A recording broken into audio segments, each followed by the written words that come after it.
Good afternoon, or good morning still. I wish to call to order this meeting of the work session of the Monroe County Board of Commissioners on December 11th, 2026, here in the Nat U Hill Room. Again, Commissioner Jones and I, Penny Githens, are present. And I'd like to start this meeting with presentation by two of our interns that have been working with the county. And they've been working on climate resilience, and they're going to give us an update. So I'd like to welcome Madison Luna, who's been working with stormwater, and Megan, is it Brejnik? Brejnik, who's been working with the planning department. And please introduce yourselves a little bit and then take it away.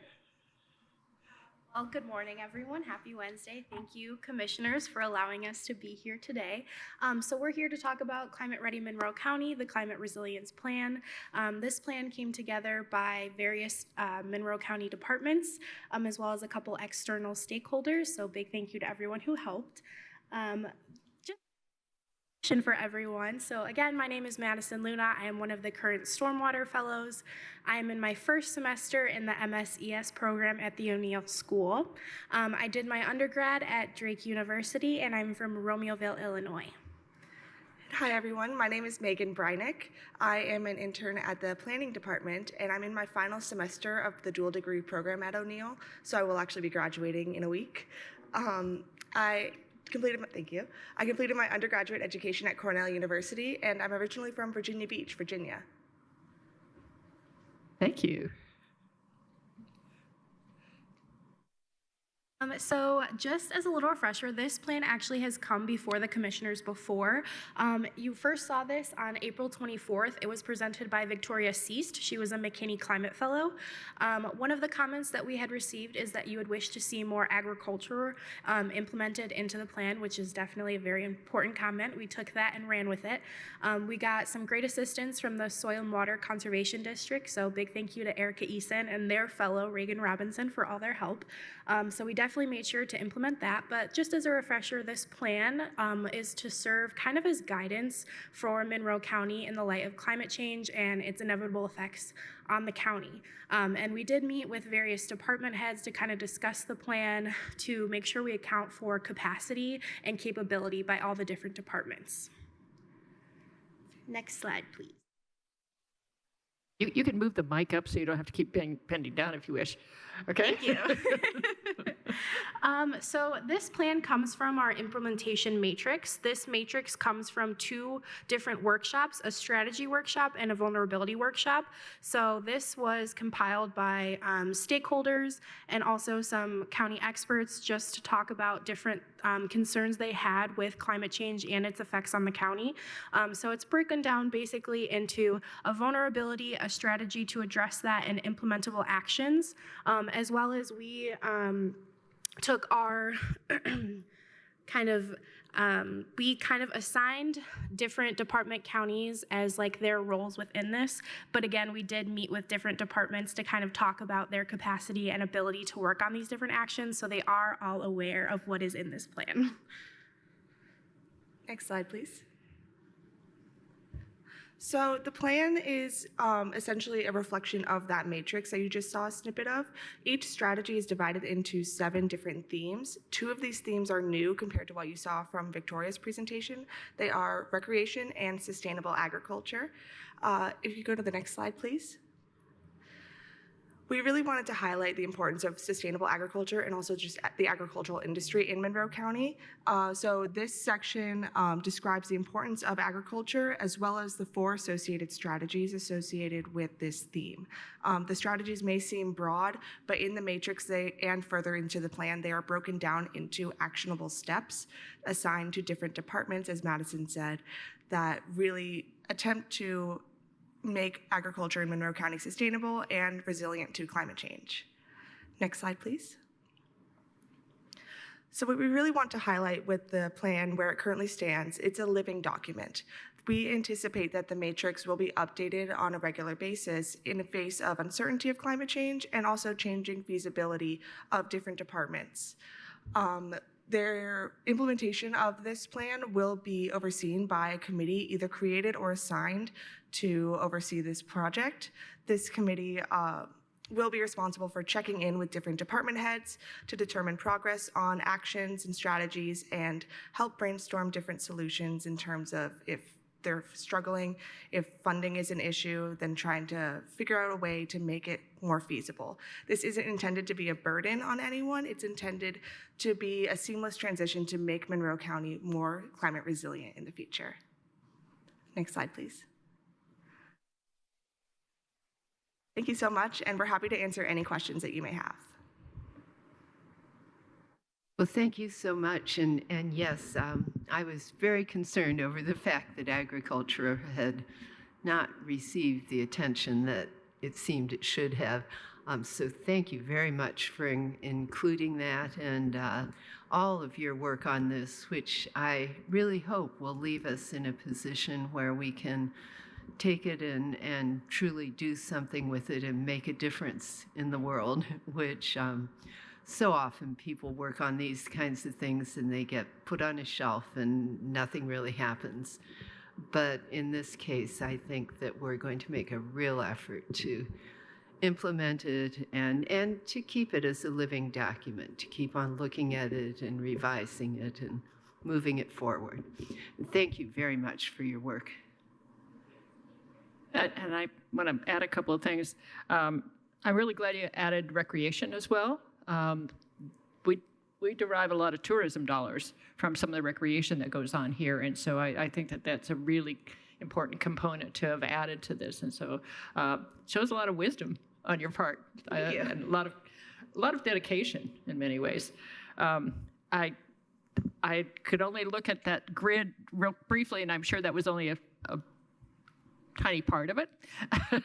But so I hope that when you looked at things like to prevent food waste, that you incorporated things like the solid waste district, our waste reduction district in Monroe County, because we've got some projects going on there to look at ways to do food composting throughout the community, which also is important for reducing some of what goes into our landfills and those kinds of things. So It also plays into sustainable agriculture. yes, Absolutely.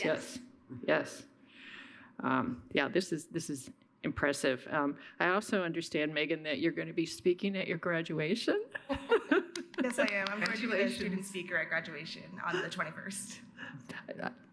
That's quite impressive also. So much. Very, very nice. I know that we have people here in support of you from both stormwater and planning. Do you want to add anything or even just say thanks to these two wonderful young women? Tammy, did you want to?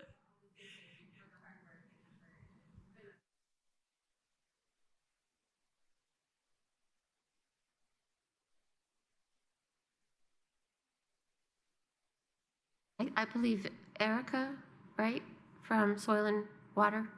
Yeah, so she's from Soil and Water is also here. So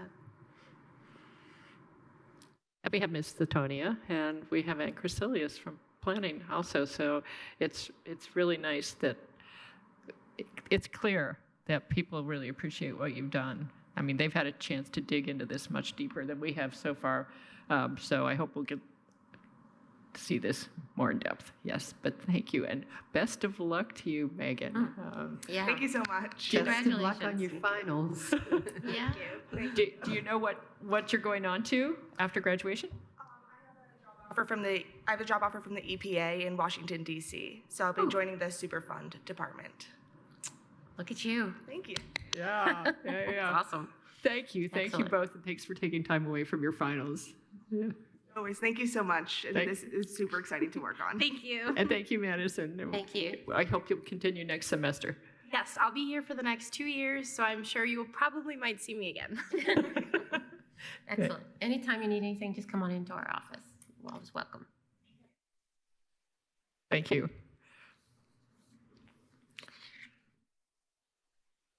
I needed that today. I don't know about you, but Something good. something positive, yes.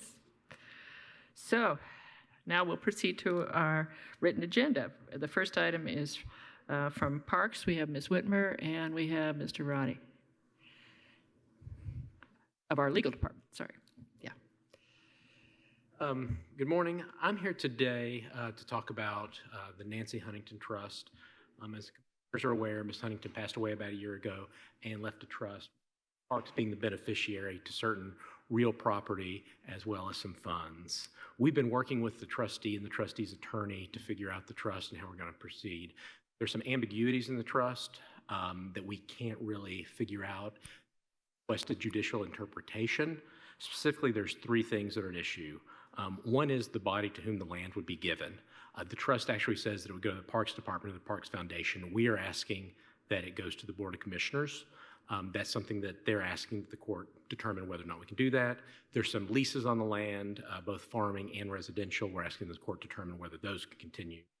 And then finally, there's a process for us certifying that the land is used for recreational purposes, which is part of the trust, that it must be used in perpetuity for recreational purposes. And they're just wanting some court clarification on that.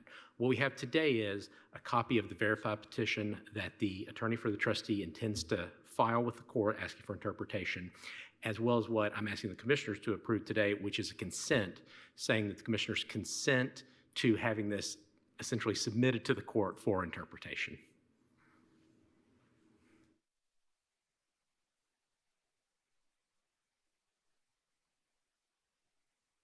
Comments or questions? Or well, actually, we need a motion. Is that correct?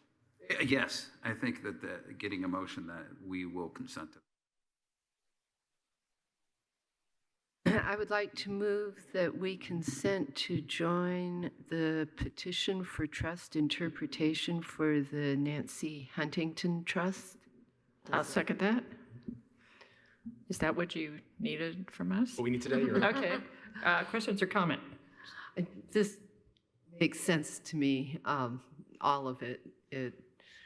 I think probably wasn't a complete understanding of how the county actually functions, and I think this is a good way to go about it. Well, and when I was looking at the documents that you prepared that are in our work packet, I was shocked that this goes back to August the 8th, 2002 was when Ms. Huntington originally started this process. So,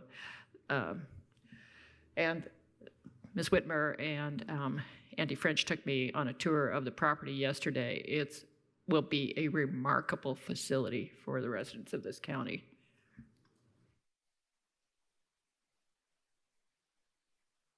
We are very excited for the citizens of Monroe County. This is going to be similar to a small DNR park right in the heart of everything. So it is so exciting, and I hope that the neighbors will welcome us. We'll go and we'll introduce ourselves. It'll be something fabulous for everybody. There will be gorgeous hiking trails, there are ravines, there are woods, just, yeah. And I hope that things can be worked out, because for me, part of what's sustainable and resilient is teaching people about farming and about agriculture. So. But that was actually part of my childhood playgrounds, so I'm kind of excited to see it continuing like this, because most of the rest are under asphalt now. Well, we're hoping it to be more of a nature-type park. Doesn't mean that there won't be a shelter house or a playground or a restroom. And actually, by playground, I didn't mean playground. Oh, no, I know. you ran in the woods and down in the creek, and you had fun, just like everyone else before the invention of cell phones and electronics. I was asking Mr. French yesterday whether or not there were like crinoids in the creek and things like that, because I think there are wonderful things to explore, really are. So I am fully in favor of this. Do we need to take comment on this motion, Mr. Cockrell? I would, since it's a motion that is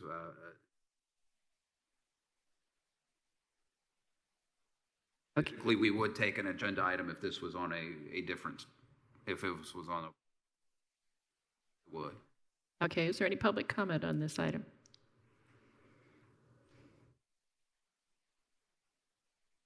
Well, I know that both Kelly and Justin and others have been working on this for about a year to make this possible. So I thank you for your hard work as we move forward too. And with that, I'd like to call a vote on consent to join a petition for the trust interpretation of the Nancy Huntington Trust. All those in favor signify by saying aye. Aye. Motion passes 2-0. Good work. Now let's move on to the planning item that we have before us. I believe Mr. Myers. Yes, I'm here. Let me pull open my screen here. All right, so I'm just presenting the packet itself for the work session, as I typically do. I'll have a more formalized PowerPoint ready for you for the formal session. So this is a rezone petition, REZ-24-7, the Sunset Hill Historic Preservation Overlay Rezone, also known as Ordinance 2024-62. It consists of 25 parcels totaling 13.54 acres approximately, located in Section 6 of Perry Township. The addresses are listed in the Plan Commission report. And there was originally 28 parcels that were involved in this petition. However, through the process, starting from the Historic Preservation Board through the Plan Commission, there were a number of property addresses. Those property owners indicated to the Planning Department that they wanted to be removed from the petition after gaining a stronger understanding of the historic preservation overlay, its benefits, and its restrictions as well. So the petition sites now, 25 of them, they're zoned either single dwelling residential 3.5, single dwelling residential 3.5 / planned residential overlay 6, or multi-dwelling residential 15, all under Chapter 833 of the Monroe County Zoning Ordinance. And those zones will also go through the updating process through the CDO, which will hopefully be soon.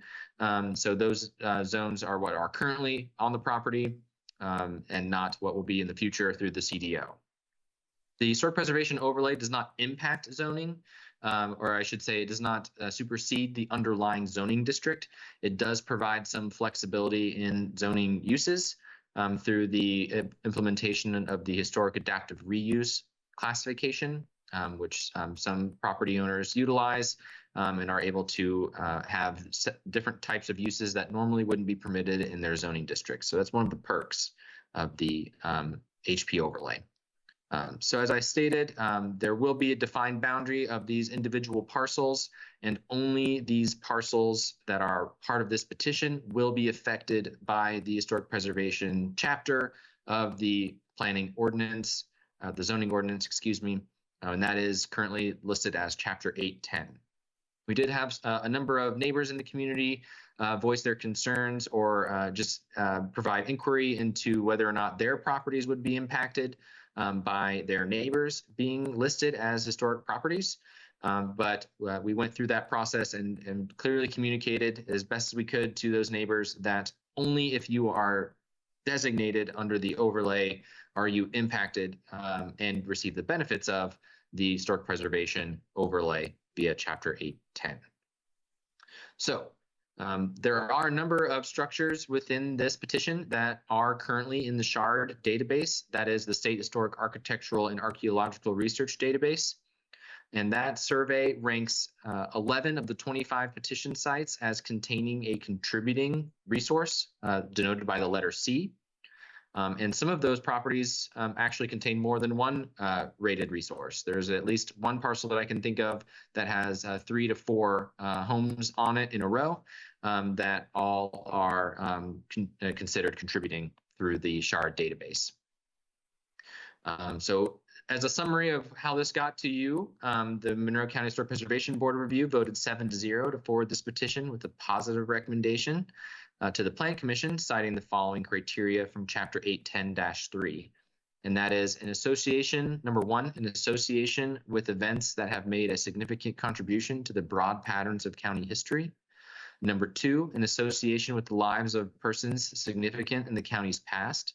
And number 6, an example of a significant and distinguishable entity whose components may lack individual distinction. And then the Monroe County Plan Commission on November 19th voted 5-0 to 1 to forward this petition with a positive recommendation to the Board of Commissioners. So I'm going to scroll down into the actual report here that was presented to the Plan Commission. I have some definitions in here regarding the HP overlay district, what a historic district is defined as well as primary and secondary areas within that historic preservation overlay. There was some discussion from community members about the difference between those, and there was some confusion of being a property adjacent to a district, a property that is designated under the HP overlay as being a secondary area. That's not the case. The terms primary area and secondary area only apply to properties that are designated under the overlay. So here are those addresses that are all containing contributing resources. So this is not all of them. There are some properties that were not listed on the SHARD database. The SHARD database is as comprehensive as it can be. A lot of the times the surveyors that performed this task from the state were only able to identify those structures that they can see clearly from the road. So there are often sometimes that we've seen throughout the county historic structures or fairly old built structures that did not get identified by the SHARD database. So it is possible that there are some other structures within this petition that would have been listed as contributing, but without that information, we have what we have from that database. So as part of every historic preservation overlay request, there has to be a finding that Chapter 810-3, at least one of these criteria must apply, and that is typically done so through the review of the Historic Preservation Board. So I had listed all the 7 of those criteria out here. And again, number 1, 2, and 6 were the ones that were identified by the petitioners as well as the Historic Preservation Board as being applicable here. I also have bits of information from the Historic Preservation chapter regarding Certificate of Appropriateness and that process as well, just to provide additional information. And I also have some exhibits here that indicate which structures or which addresses and parcel numbers are listed as contributing. That's the pink properties here. There are the red crossed out properties. Those were the ones that after further review, they decided they did not want to be a part of this petition. So I just wanted to note those as they were included originally, but have since been removed. Here's the location map. It's off of West Bloomfield Road and West 3rd Street. So it's that neighborhood in between those two. It's most of the properties are off of South Corey Lane, South Innalee Lane, and West Piper Lane. Just you can see all of them here as well. So on this screen is a better representation of the current formation of the petition. The X's indicate the parcels that are no longer participating. The blue outlined parcels are those that represent a resource that is listed as contributing. Here's the current zoning map under Chapter 833 in the current zoning ordinance. And here we have the site conditions and infrastructure map. So there is no environmental constraints overlay in this area. There's no floodplain. There are a number of likely sinkholes or karst features throughout this neighborhood. So that is something that the petitioners have provided information on, and you can see that information from the contour lines as well. Comprehensive plan has it designated as Monroe County Urbanizing Area Mixed Residential. And then here in the packet we have the findings of fact, as well as the petitioner letter from the lead petitioner, Susan Brackney. She's put in a lot of work into compiling all the historic information and communicating with her neighbors and fellow petitioners regarding this petition. As a high-level summary of what's significant of this property historically, it is the neighborhood has ties to significant persons of the county's past, including Shaw, Rogers, and Mitchell, to name a few. That would be Charles Gilbert Shaw, which was a well-known photographer for the county, or in the county, I should say. Ralph Rogers, his commercial endeavor of Bloomington Crushed Stone Company. It is known that there were a number of quarry workers that lived in this neighborhood through time, in the Sunset Hill neighborhood. And then also we have here broad patterns of the county's history as being a working class village, as a vestige of Monroe County manufacturing. And then also distinctive characteristics of a period of time, including supplemental farms, the reports and information that was compiled by Ms. Brackney provides information and source materials about the residents in this neighborhood operating small farms, having livestock, and to supplement their livelihoods during that time of the county's past. I also included in this report, this packet, the petitioner's report. It's got a lot of the historic information in more detail. Susan has been providing a detailed presentation at each of the committee meetings as we go through this process. I can imagine she will have a presentation prepared for you that will touch on some of these items at the formal session. I think at this time, I can open it to questions. Questions, Commissioner Jones? I don't have any questions at this time. Thank you. I have just one question. If people that took their name off the list at this point, if they then a year from now, 2 years from now, want to then be part of the historic overlay district, is it onerous for them to go back through that process, or would it be easy? That's a good question. So the historic preservation overlay process is like any standard rezone process. However, there is no fee to a property owner to initiate the rezone for historic preservation overlay. And I can imagine that if they did want to opt into the overlay and go through that process, they could tap their neighbor, Susan Brackney, and get some information from them that she's compiled, and it can be a somewhat similar presentation being added into the neighborhood's historic preservation overlay. Thank you. Commissioner Jones, when would you like to see this brought back to formal session?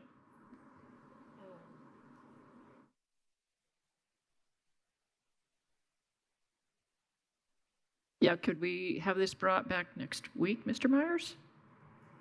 Yes, I can have that prepared for December 18th.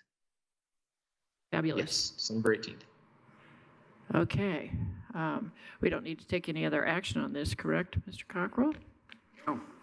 Okay, well, with that, I think that we have completed our work session. And I thank you, Mr. Myers, and everyone else who's been involved, and we will see you next week. Thank you.